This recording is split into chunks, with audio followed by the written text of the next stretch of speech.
Good morning mga amigo. Makakabit naman po tayo ng Pioneer dito sa Toyota Hilux. So, Pioneer po yung kakabit po natin. EVH G22.5 Bluetooth. Ayan. Medyo malaki po yung ano niya, panel ng steering niya. Malaking steering niya na original. Kaya kailangan natin maglagay ng panibagong panel. Ito yung ano, kakabit natin ng panel. Siyempre, pagaganayin natin yung steering control. Okay, umpisa na natin. Takalasin natin yung stereo, yung panel. Okay, ito yung lalagay natin na stereo panel dahil malaki yung head unit niya na nakakabit na original. Kaya maglalagay tayo ng ganito na panel stereo. Para yung stereo na nakakabit natin, sakto lang dito sa yes. Okay, takalasin na natin yung panel.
Yun, na-wirings na natin. Nakabit na rin natin yung steering control.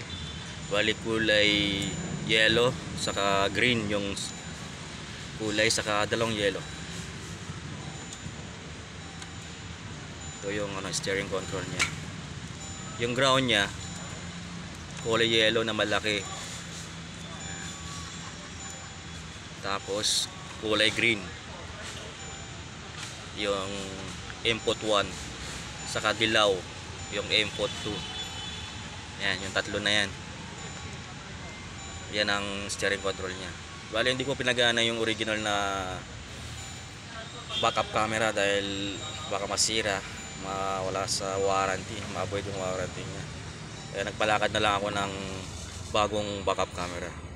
Hindi ko na ginalaw, baka masira yung ano niya, backup camera dahil 6 ports yung camera niya na nakakabit. Hindi pwedeng pasukan ng 12 volts o masunog. Kaya hindi ko na pinakabit yung ano. Kinumbart ko na lang dun sa pinaka housing niya. So, yung wirings niya, may mabibili namang socket para plug and play lang siya. Yan. Tanggal kabit. Hindi ko pinutol yung original na wirings. Yan. Plug and play lang siya. Ganoon din yung sa ano, sa antena niya. May kasama naman siyang ano, mabibili na ganito. Hindi na ng ano, stereo. Okay? Sabit na natin para makita natin kung gaano paganda yung stereo.